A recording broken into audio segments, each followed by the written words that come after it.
So, Venus retrograde.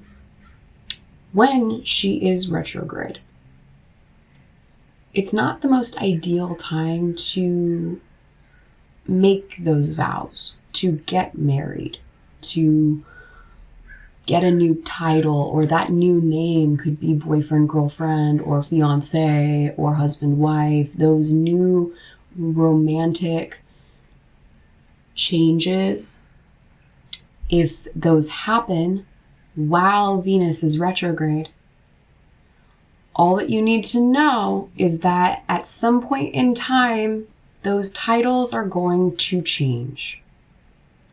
So in a scary type of aspect, if you were to get married during a Venus retrograde, the worst case scenario is that you end up getting divorced. Because when Venus, the planet of love, romance, beauty, harmony, so this also goes for getting your house completely redecorated while Venus is retrograde. You might go through it and do it all. It might end up costing you a lot more money, and then like a month or two later, you decide you hate it. And you had spent all that time and money making it a certain way to realize you don't like it. So same thing in a relationship. Let's say you get a new boyfriend or girlfriend while Venus is retrograde. You decide you don't want to be in a relationship with them in that context. Maybe you're better off as friends, or maybe you just straight up decide, oh my God, I can't stand this person. I would be happier to never see them again. That can also happen when Mercury is retrograde, just to be very clear. But in a best case scenario, let's say you get married during Venus retrograde. You could like decide at some point to be in an open marriage, or okay, I've got my own opinions on that. Fine. I'm not into that energy. No. And I don't think many Aries would be.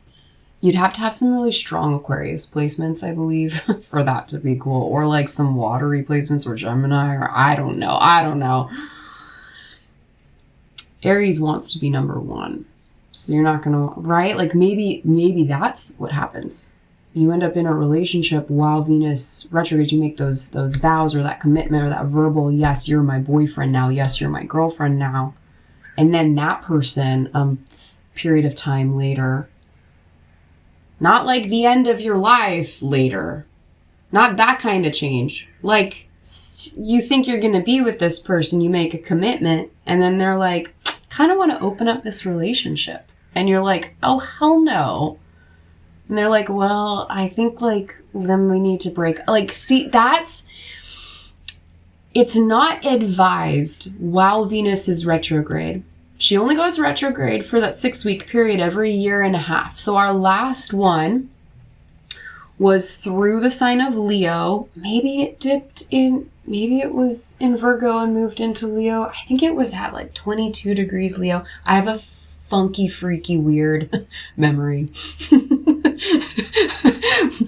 It went retrograde like July 21st of, so that would have been 2023.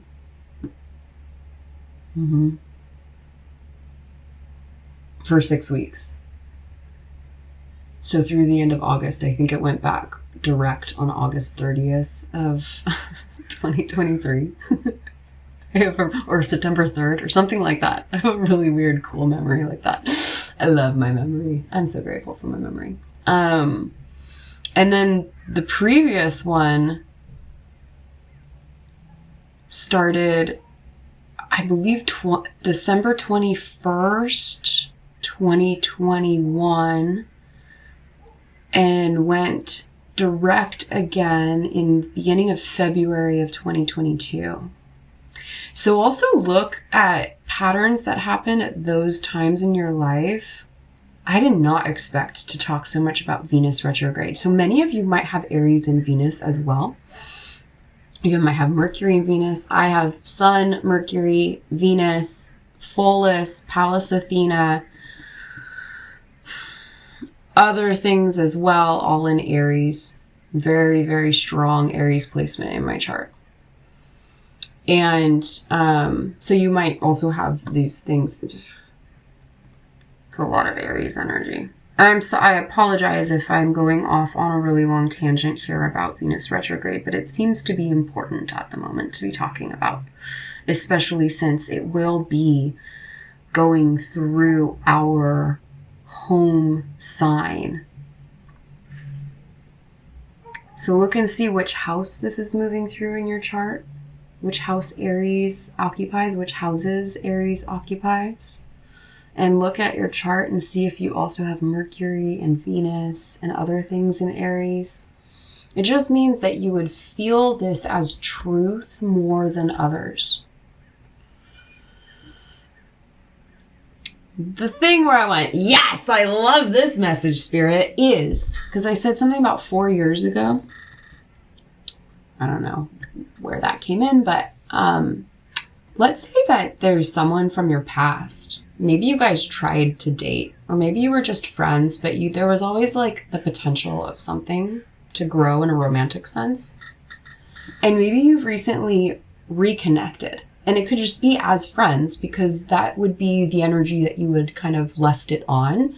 Maybe if you had dated, it's not like you decided you really can't stand each other. It's like you just thought maybe it wasn't the right timing, or maybe one person really still had a lot of growing to do, or coming into sense of self even more, or learning how to fill up their own cup so that they could pour into a relationship without needing the relationship to pour into them. Take it however it resonates. But let's say that you've recently reconnected with someone from your past where there was this potential for a really lovely Six of Cups romantic relationship to blossom. This Venus retrograde would be a good time for you to explore a romantic relationship. Still not advised to like make the commitment vows in the time frame, because that commitment vow is going to change. However, it's like if it's something from the past that's already been explored and it didn't work out, but there's still that desire there, then the retrograde period opens up those pathways for it to actually work. It's a beautiful thing about retrogrades. Oh my God, I need to talk much more about retrogrades. I love talking about retrogrades, and I haven't done it in a while.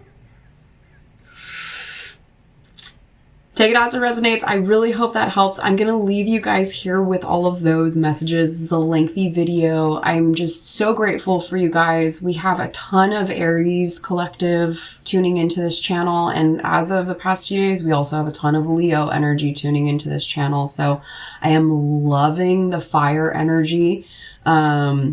But believe me, all of the other elements, I love you so much as well. Gemini is right there too. I've got some new Libra folks on the channel. And of course, I've got a ton of water in my chart and a lot of earth. I have a lot of Taurus in my chart. So I'll love the Taurus collective, the Pisces collective, Scorpio, Cancer, Virgo, Capricorn. I just love you all of you. And Aquarius. Again, happy birthday if your sun sign Aquarius. And am I missing out any of them? Sag. Bestie. See you guys in the next video. I really hope it helps.